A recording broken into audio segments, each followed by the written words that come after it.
శ్రావణ మాసం వచ్చేసింది, దయచేసి నాన్ వెజ్ తినకండి అని అందరూ చెప్తుంటారు. మరి నాన్ వెజ్ ఎందుకు తినకూడదు? మన హిందువులందరూ శాస్త్రపరంగా పూజలు చేసుకుంటూ ఉంటారు, నాన్ వెజ్ తినకూడదు అంటారు. కానీ మనం శాస్త్రపరంగా చెప్తే ఎంతమంది దీన్ని ఆచరిస్తారు, ఎంతమంది దీన్ని పట్టించుకుంటారు? అలా కాకుండా సైన్స్ పరంగా మీకు కరెక్ట్ రీజన్ చెప్పనా? ఇది శ్రావణ మాసం వర్షాకాలంలో వస్తుంది కదా, తేమ బాగా ఉంటుంది. సో మన జీర్ణ వ్యవస్థ చాలా స్లోగా పనిచేస్తుంది.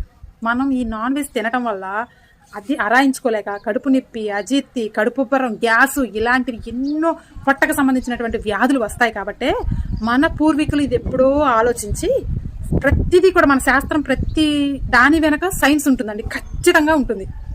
అందుకే మన పెద్దవాళ్ళు శ్రావణ మాసంలో నాన్ వెజ్ తినకూడదు అన్నారు. ఇప్పుడైనా ఆపుతారా? నాన్ వెజ్ తినటం తగ్గించండి. తగ్గించడం కాదు, అసలు ఈ నెల పూర్తిగా మానేయండి.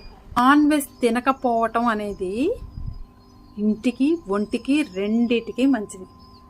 పోలేమమ్మా ఎన్ని విటమిన్స్ వస్తాయో అందులో అంటారు కదా, మనకి విటమిన్సే కావాలంటే వెజ్లో ప్యూర్ ఎన్ని విటమిన్స్ ఉంటాయో, ఎన్ని ప్రోటీన్స్ ఉంటాయో మనం వెతుక్కొని తిని చావక నాన్ వెజ్ మీద పడుతున్నాం.